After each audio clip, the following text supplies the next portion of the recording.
शिव और विष्णु दोनों ही सनातन धर्म के दो सबसे महत्वपूर्ण ईश्वरीय सत्ताएं हैं।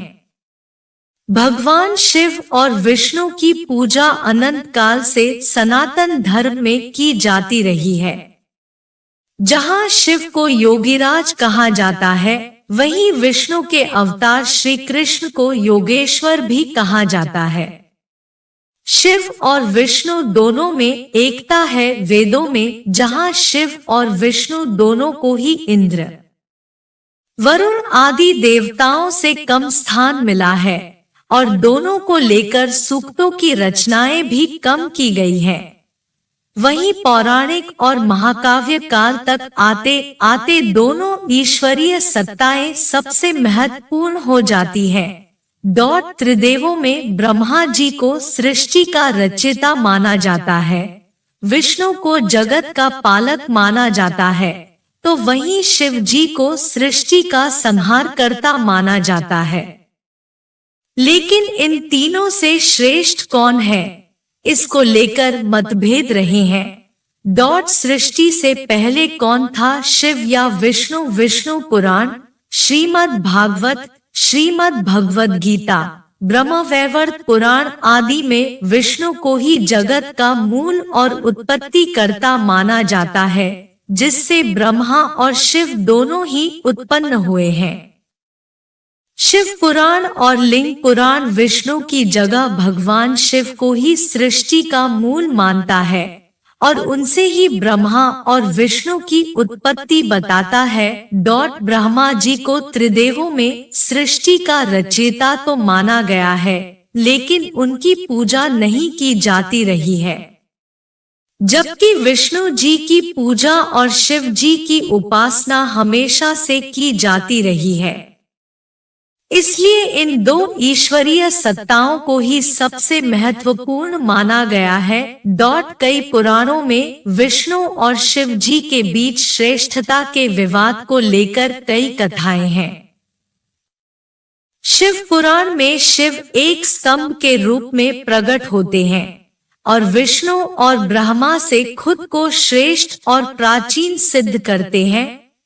श्रीमद् भागवत पुराण, श्रीमद् भगवद गीता, महाभारत के विष्णु सहस्त्रनाम में रुद्र अर्थात शिव जी को अपने से उत्पन्न बताते हैं, लेकिन इस विवाद को खत्म किया गया रामचरितमानस में।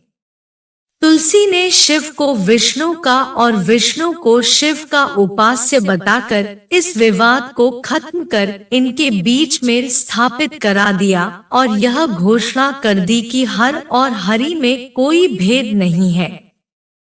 शिव और विष्णु के बीच भेद क्या क्या है? शिव और विष्णु की उपासना पद्धति एकदम एक दूसरे से विपरीत है।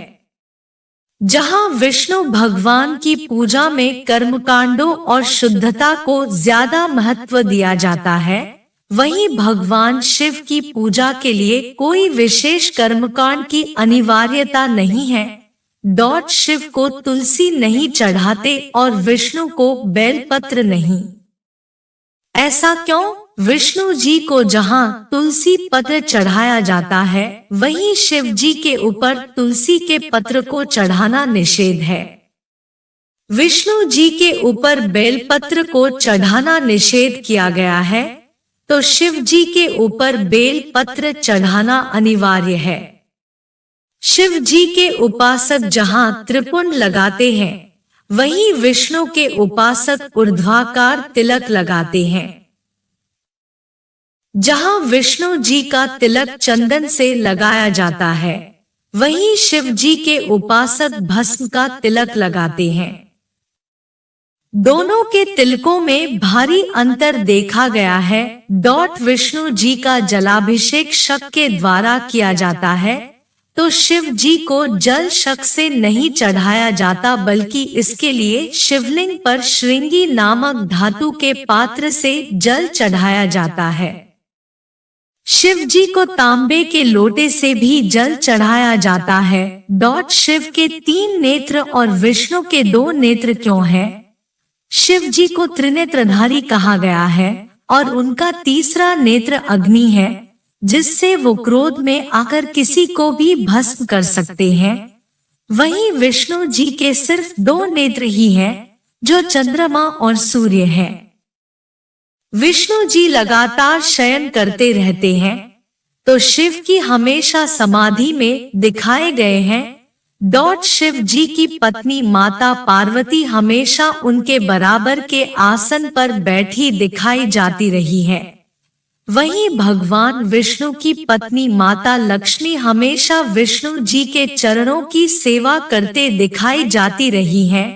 भगवान शिव और भगवान विष्णु दोनों को ही नाग बहुत प्रिय रहे हैं। जहां भगवान विष्णु क्षीर सागर में शेषनाग की शैया पर शयन करते दिखाए जाते रहे हैं, वहीं भगवान शिव अपने गले में नागराज वासुकी को लपेटे रहते हैं। शिव को धतूरा और विष्णु को कमल है प्रिय। भगवान शिव को वे फूल और फल चढ़ाए जाते हैं जो गंध रहित और आकर्षण रहित है। भगवान शिव को धतूरे के फूल और धतूरे का फल चढ़ाया जाता है, जबकि भगवान विष्णु को कमलनयन भी कहा जाता है।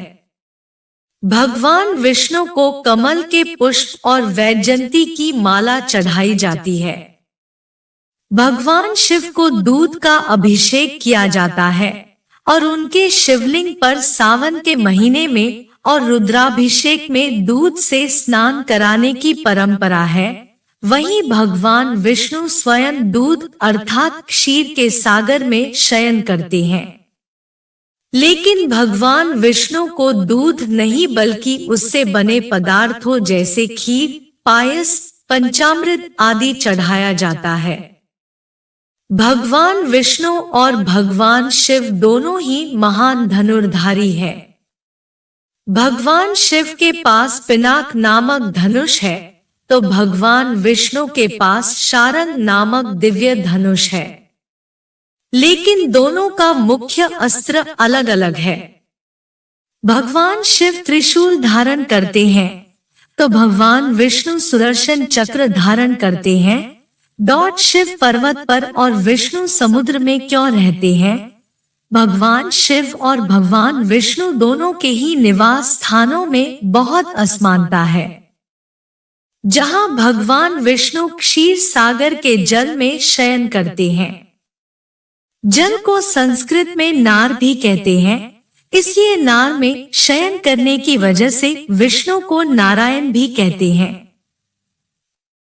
जबकि भगवान शिव बर्फ से ढके कैलाश पर्वत पर विराजते हैं, इसलिए उन्हें गिरीश भी कहते हैं।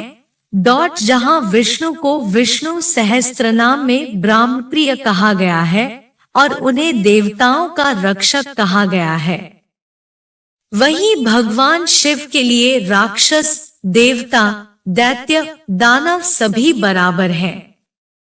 भगवान शिव ने राक्षसों को भी अपनाया है और उनकी रक्षा का वचन दिया है। भगवान शिव के लिए महेश्वर और महादेव की उपाधियों का प्रयोग किया जाता है, तो भगवान विष्णु के लिए परमात्मा और परमेश्वर आदि उपाधियों का इस्तेमाल किया जाता रहा है।